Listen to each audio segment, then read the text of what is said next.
Hey everyone, Nick from Mossy Creek with this week's fishing forecast. Today is Thursday, December 30th. This is our last forecast of 2021. We hope everyone had an awesome Christmas. Looking forward to the new year. As far as weather goes, not a whole lot's changed since last time we talked, but it might this weekend. We're looking at maybe 1/4 of an inch to a 1/2 an inch Saturday is what they're calling for.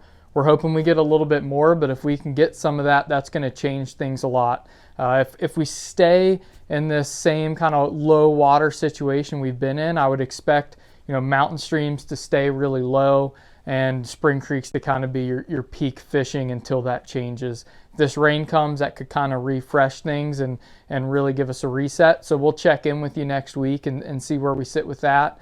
As far as brook trout fishing goes, unless we get that rain, stuff's super low. We probably wouldn't recommend heading out there as a lot of streams are really dry.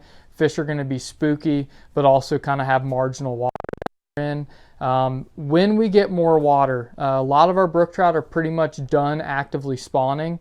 And so for the next month or two, the biggest thing is just going to be trying to stay out of the stream as best we can. The most harm comes from stepping on the reds at this point for our spawn. And so if you can fish as much as possible from the bank, and when you wade across the stream, try not to step in shallow gravelly areas where they may have laid the reds. That can really help our recruitment for the next year. So like I said, still pretty tough right now, but if we get a little bit of that rain, could bring those brook trout streams back online. Spring creeks are still fishing pretty well. They're fishing low and clear, so still kind of spooky, stealthy situations. We've had some pretty good dry fly fishing with blue wing olive hatches. Nice overcast days like this, we've gotten a lot of reports of fish up eating on the surface. Streamer fishing's been pretty good on some of these overcast rainy days.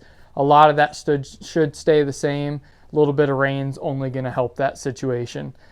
We've been spending a lot of time on the river as well. Smallmouth fishing's been good. We had some awesome couple days. Water's really low and clear, and so really stealthy, spooky situations, but if you're kind of prepared for that, you can still be really successful through the winter. If you're starting to float the river for the first time during the winter, you really look for different places. Instead of fish being spread out throughout all the river, most of your fish are going to be in really specific places. And sometimes in low, clear water like this, if you're new to it, it takes floating over spots and maybe spooking fish to find out where they are. If you're fishing and you see that, maybe you've been fishing for a while, haven't seen fish, all of a sudden you blow a bunch out of a hole. If you row off of it or move off, let it rest for a little bit, sometimes you can go back and catch a fish. But those fish will spook pretty easy, so taking your time and working those really specific places. Musky fishing's been pretty good too, but kind of the same thing, really low and clear. Fish can see you really well. So fingers crossed, we hope we get a lot of that rain on Saturday. We hope everyone has a great New Year's, and we'll see you next year.